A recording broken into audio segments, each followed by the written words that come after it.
Hey guys, I wanted to come at you with this war guide video for Infinity Watch versus Heroes for Hire. I've seen a lot of confusion in the community on Reddit and certain content creators putting out videos with less than optimal information. I got this strategy from a gentleman named iRONhide 2019. I'm going to include his channel in the description below. Make sure you check him out. Make sure you give him some love. It's a different language, but he has subtitles for everything. He's very informative and he's a very knowledgeable gentleman. Thank you for this. I'm going to break down why this strategy works in more detail, looking at the Heroes for Hire kit, and then looking at the Infinity Watch changes we need to make to have this work. Finally, I'm going to show it in action. So without further ado, let's get right into that. Alright guys, before we get into the footage, we need to understand two things. Hero for Hire's opening sequence and how to mitigate that damage as much as possible, and the Luke Cage taunt interaction and how we're going to get around that. Let's start with the opening damage from Heroes for Hire. Let's start by looking at Colleen. She's going to ultimate on turn 1, cannot be dodged. Let's look at Iron Fist. He's going to ult on turn 1, cannot be dodged or blocked. Let's look at Misty Knight.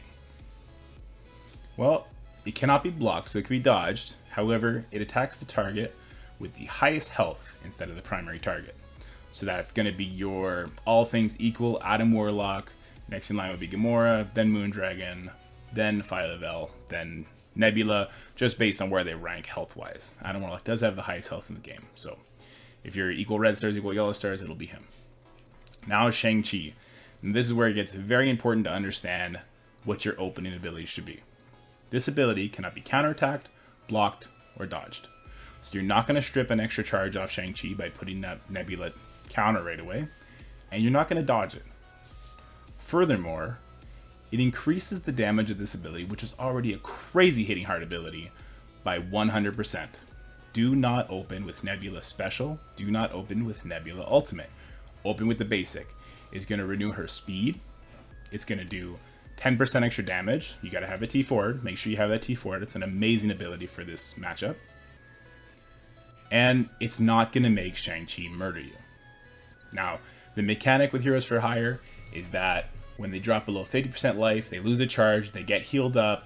Iron Fist puts defense up on them for 2 turns. And when an ally drops below 60% life, Luke Cage comes in and taunt. So those are the things we need to do. We need to not die on their opener damage. We can't lose anybody. We can't even lose a Nebula life. That's really bad news. And we can't let ourselves get stuck behind Luke Cage after the opening barrage. Now, let's go look at Infinity Watch. So guys, I'm going to assume that you know the basics of how Infinity Watch work. So I'm just going to talk about the changes you need to make to have this matchup be more successful. Namely, that's ISO 8 changes, okay? Gamora Striker, sure. Moondragon Striker, you probably want to do Skirmisher. You need her special to peel off more, and one less Striker. Eating up those vulnerables is going to be very useful. Phyla-Vell, Striker Raider, that's your choice. I like Striker because I don't want to spend more ions on it. Next, I have Adam Warlock as a Skirmisher. This one is very important. Why? Well, we just talked about the Skirmisher peeling off when an extra target has vulnerables. That's important, but more importantly is his special right here. We apply ability block for 2 turns. That's not the part we care about, guys. We're going to use that 500% damage on Shang-Chi. We're going to push it. He's going to clear the ability block. That's not what we care about. We care about disrupting all enemy protectors for 2 turns. We need that to land on Luke Cage. If that lands, we're going to get to peel off both Shang-Chi's charges before we need to get through a taunt, which is phenomenal. Next, his ultimate. He's going to do 2 stuns, right?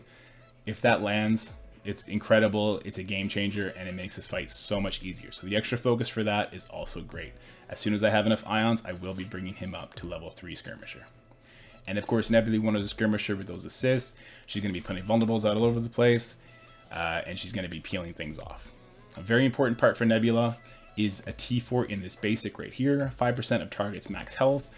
You only need to get through 50% of all characters' lives before they drop their charge, right? You're not taking them all the way down to 0 from 100.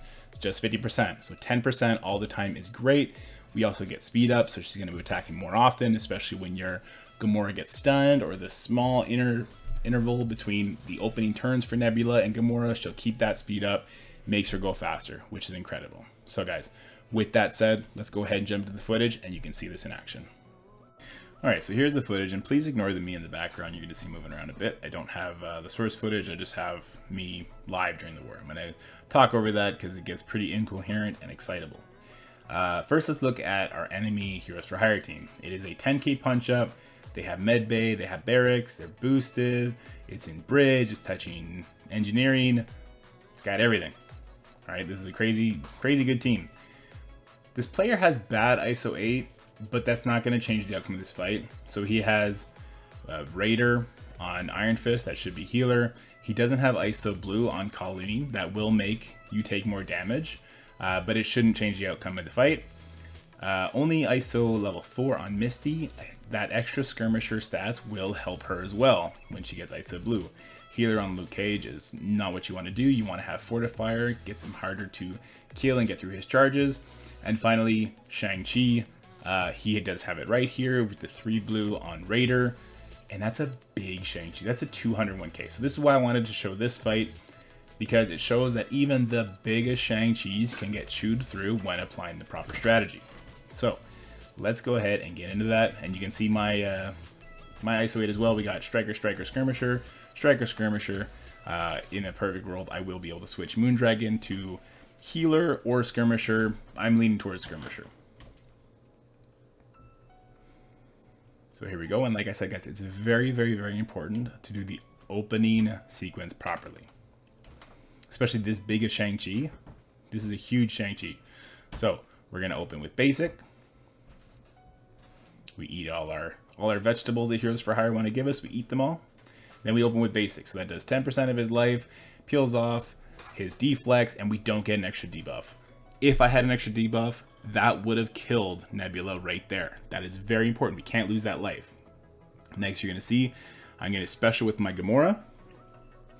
The special is important because we need to get some death proof on our Nebula before she dies. And we're going to target Luke Cage here because I want those deflex gone. Okay, the special from Gamora doesn't do so much damage, so we can spare that from the Shang-Chi. One of those deflex gone because we want to make sure we land this disrupt on Luke Cage. So resisted the ability block, I don't quite care.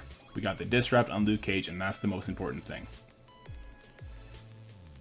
So you see, I'm actually going to even use the Moondragon special on Shang-Chi. I need to push him. And it's very important that he dropped below 50% on the assist and not on the striker proc. If he gets pushed to 50% on the striker proc, he will not flip. He won't flip his charge until the next turn. So striker interaction there is pretty wonky as well. We go ahead, we Gamora ult the Shang-Chi. Now my Gamora does have the highest damage on my team. All things equal, your Phyla-Vel will have it, so your Phyla-Vel will be the one getting stunned there. So we've gotten one charge off Shang-Chi, and now we're stuck behind a Luke Cage. So here we go. He does have a vulnerable, so let's see if this skirmisher pays off. Boom, boom. There goes that taunt. Perfect. That's why we wanted more skirmishers. It works out great. We Phyla-Vel ultimate the Shang-Chi. See, he still has yellow health. That's because the striker proc from Phyla-Vel is what pushed him to yellow. So that's no good. That doesn't do us any favors. So the next turn he does drop it though, and now he no longer has any charges, and now we got to peel through him. You see we've already burned through 2 minutes of clock here. Gamora is going to go before Iron Fist, even if he wasn't stunned, but he's stunned, so that's all the better. Crack, crack, crack, and he's dead. So Shang-Chi is dead. We now put it on auto, and this is very important, guys. Don't try and overthink it. I did a 60k punch-up that I would have won if I didn't time out because I was overthinking it. So what's our kill order now? Luke Cage. We don't want to keep dealing with the Luke Cage taunt. We just did that to get rid of Shang-Chi. Once he's done, we put on auto. We target Luke Cage. He only gets 2 charges, and we take him out. Now, a bigger Colleen with the proper striker will be giving us a harder time here. We probably would have lost Phyla-Vel in that case, but we still would have been fine. We just can't lose our Nebula. Losing Nebula is a death sentence. So no more charges on Luke Cage. You'll see I have not taken it off auto. There goes all of his buffs. See, he just lost all of his death proofs because of the skirmisher. Helps out so much, even after the Shang-Chi, those skirmishers paying off dividends. Next we go Iron Fist. The reason we go Iron Fist, again, less charges. Moreover, every time a Heroes for Hire drops below 50% life, he puts 2 defense up on them. So we're going to take him out, and that's going to make it easier to take out Colleen and Misty. after Iron Fist, Colleen. See, Colleen along the way actually dropped 2 of her 3 charges, so that's great. All these skirmisher procs, she loses all of her buffs as well. But she gets them back, but now Nebula, she's just tearing through them. And this is why Moondragon Skirmisher as well would help. You just get those debuffs off her, or sorry, those buffs off her all the quicker. And there you go, guys. A minute left on a 10k punch up. My team's super healthy. Weather the storm, attack the right targets, don't lose focus, and trust in auto. Target the right characters and trust in auto. There you go. And that's a W.